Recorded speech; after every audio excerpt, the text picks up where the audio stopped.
Indonesia pagi, saudara, tadi pagi sekitar pukul 6.30 waktu Indonesia bagian Barat, Presiden Joko Widodo menyampaikan pidatonya dalam sidang umum ke-75 PBB dan ini disampaikan secara virtual. Pagi hari ini kita akan bahas, sudah tersambung bersama kami melalui daring Ibu Retno Marsudi, Menteri Luar Negeri Republik Indonesia dan juga Ketua Komisi 1 DPR RI Mutia Hafidz. Selamat pagi Bu Retno, Mbak Mutia, selamat pagi. Selamat pagi. Selamat pagi, Mas Jimmy. Kita akan bahas bersama Bu Retno dan juga Mbak Mutia, tapi kita akan dengarkan dulu pidato yang disampaikan oleh Presiden Jokowi dalam sidang PBB pagi tadi. His Excellency Presiden Joko Widodo. Yang mulia Presiden Majelis Umum PBB, yang mulia Sekretaris Jenderal PBB, yang mulia para pemimpin negara-negara anggota PBB, tahun ini genap 75 tahun usia PBB.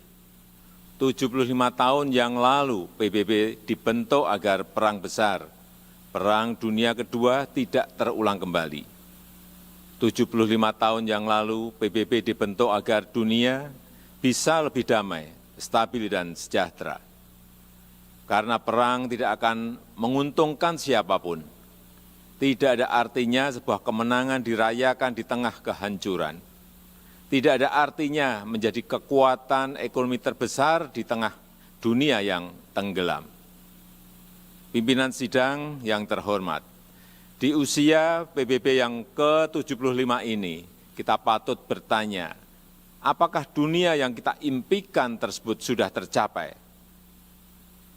Saya kira jawaban kita sama, belum. Konflik masih terjadi di berbagai belahan dunia. Kemiskinan dan bahkan kelaparan masih terus dirasakan. Prinsip-prinsip piagam PBB dan hukum internasional kerap tidak diindahkan, termasuk penghormatan terhadap kedaulatan dan integritas wilayah. Kita semua prihatin melihat situasi ini. Keprihatinan kita menjadi semakin besar di saat pandemi COVID-19 ini. Di saat seharusnya kita semua bersatu padu, bekerja sama melawan pandemi, yang justru kita lihat adalah masih terjadinya perpecahan dan rivalitas yang semakin menajam. Padahal kita seharusnya bersatu padu, selalu menggunakan pendekatan win-win pada hubungan antar negara yang saling menguntungkan. Kita tahu dampak pandemi ini sangat luar biasa, baik dari sisi kesehatan maupun sosial ekonomi. Kita juga paham virus ini tidak mengenal batas negara. No one is safe until everyone is. Jika perpecahan dan rivalitas terus terjadi, maka saya khawatir pijakan bagi stabilitas dan perdamaian yang lestari akan goyah atau bahkan akan sirna. Dunia yang damai, stabil dan sejahtera semakin sulit diwujudkan. Yang mulia, tahun ini Indonesia juga merayakan kemerdekaan yang ke-75 tahun. Dan sudah menjadi tekad kami, Indonesia terus berkontribusi bagi perdamaian dunia sesuai amanah konstitusi. Indonesia akan terus memainkan peran sebagai bridge builder, sebagai bagian dari solusi. Secara konsisten, komitmen ini terus dijalankan Indonesia, termasuk saat Indonesia duduk sebagai anggota Dewan Keamanan PBB. Spirit kerjasama akan selalu dikedepankan Indonesia, spirit yang menguntungkan semua pihak tanpa meninggalkan satu negara pun. No one, no country should be left behind. Persamaan derajat inilah yang ditekankan oleh Bapak Bangsa Indonesia, Soekarno, Bung Karno, saat konferensi Asia Afrika di Bandung tahun 1955 yang menghasilkan Dasar-Sila Bandung. Hingga kini prinsip Dasar-Sila Bandung masih sangat relevan, termasuk penyelesaian perselisihan secara damai, pemajuan kerjasama, dan penghormatan terhadap hukum internasional. Palestina adalah satu-satunya negara yang hadir di konferensi Bandung yang sampai sekarang belum menikmati kemerdekaannya. Indonesia terus konsisten memberikan dukungan bagi Palestina untuk mendapatkan hak-haknya. Di kawasan kami sendiri, bersama negara-negara ASEAN lainnya, Indonesia terus menjaga Asia Tenggara sebagai kawasan yang damai, stabil, dan sejahtera. Pada hari jadinya yang ke-53, 8 Agustus 2020 yang lalu, ASEAN kembali menegaskan komitmennya untuk terus menjaga perdamaian dan stabilitas kawasan.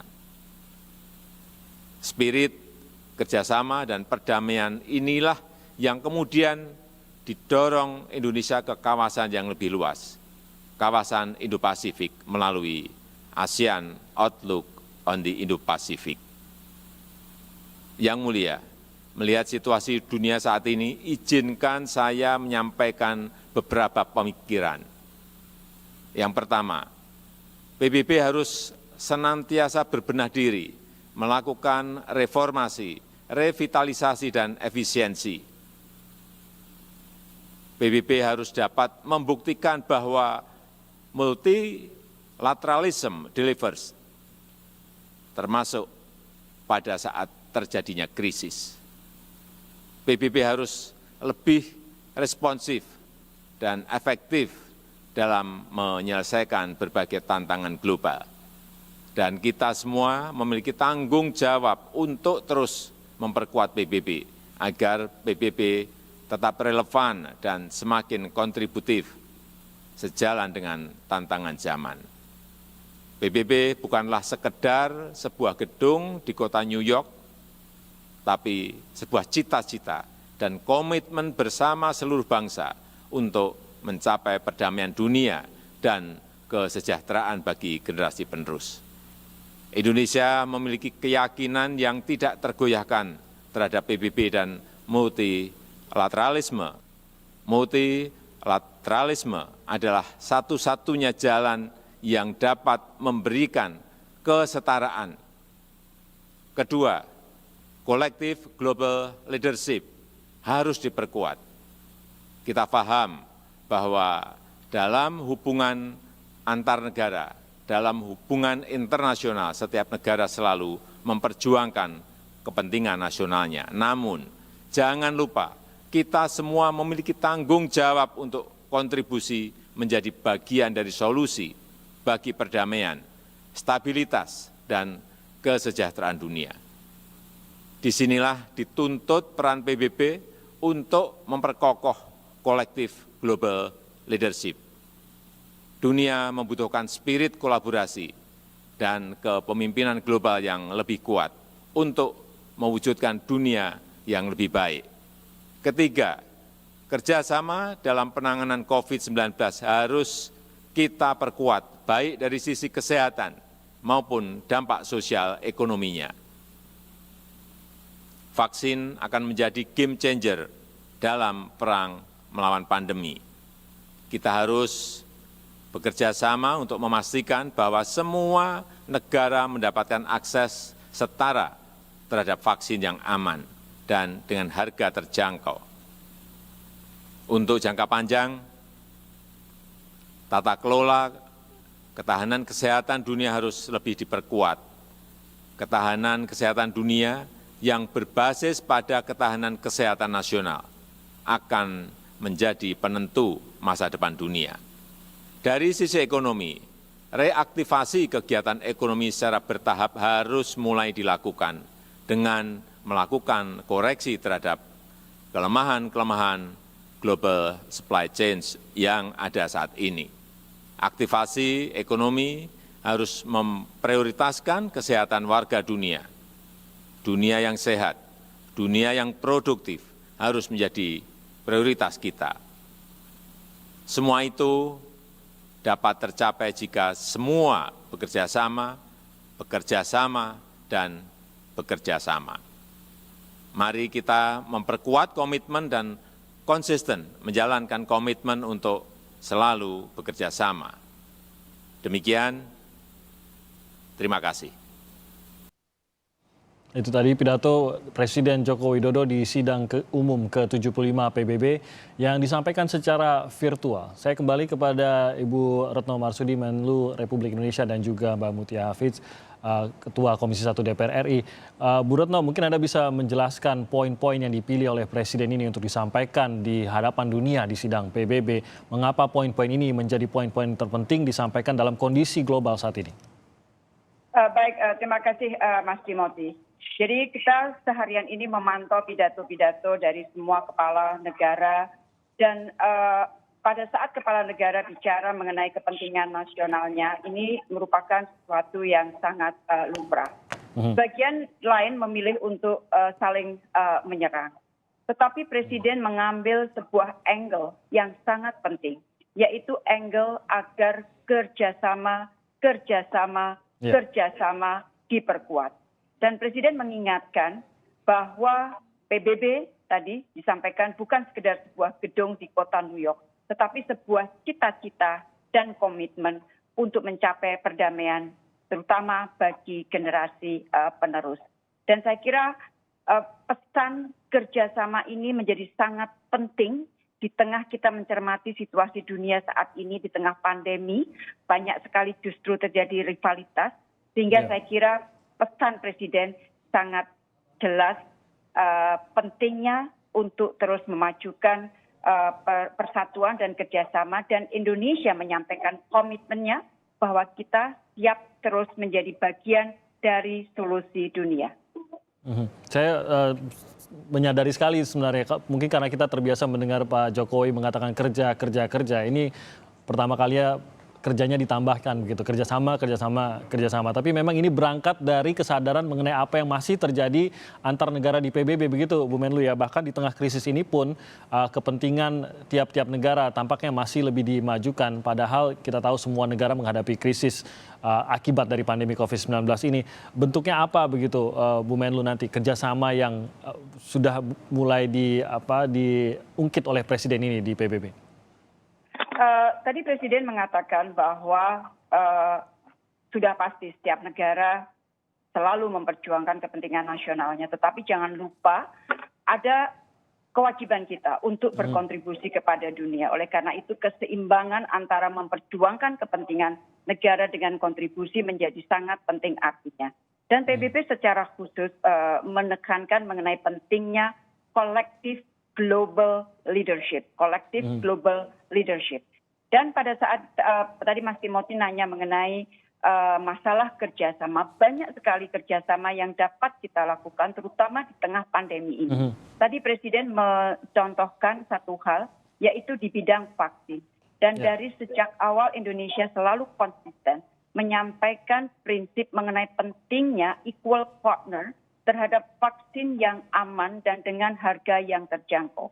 Ini bukan saja menyuarakan kepentingan nasional kita, tetapi ini juga merefleksikan kepentingan hampir semua negara di dunia. Jadi contoh kerjasama di dalam pengadaan vaksin menjadi salah satu contoh yang sangat relevan untuk saat ini, Mas Timothy.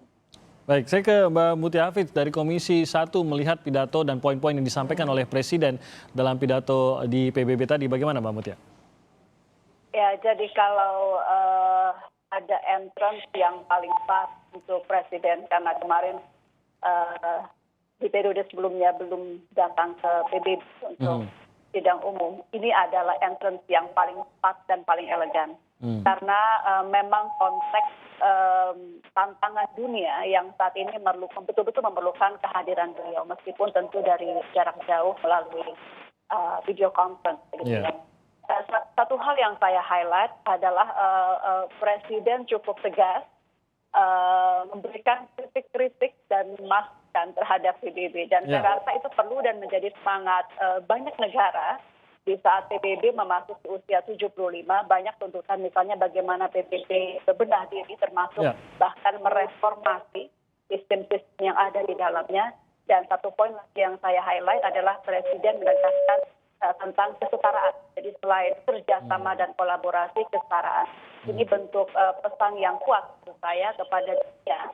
Dan terutama ketika kita semua mengalami COVID, tidak ada satu negara superpower pun yang mampu menangani COVID ini secara sendirian. Ya. Jadi kesetaraan itu penting, bahwa satu bangsa tidak berarti lebih jauh lebih kuat atau lebih besar daripada negara lain, karena dalam beberapa hal sebuah negara besar juga bisa jatuh gitu ya. Jadi hal ini yang diingatkan bahwa karena kalau negara-negara tidak percaya dengan kesetaraan, maka multilateralisme itu akan sulit untuk dicapai.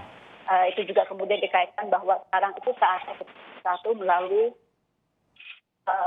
mendorong lebih jauh lagi kegiatan-kegiatan global bersama melalui multilateralisme gitu. Ya, saya juga menangkap tadi bagaimana Presiden meminta PBB untuk berbenah. Rasanya saya belum tahu tuh tanggapan negara-negara untuk diminta berbenah dalam perannya di PBB. Bu Retno mungkin lebih tahu bagaimana tanggapan dan pidato lanjutan dari sejumlah negara tersebut. Tapi kita akan bahas lebih jauh. Kita jeda sebentar, Bu Retno dan juga Mbak Mutia. Kita akan kembali lagi usai jeda.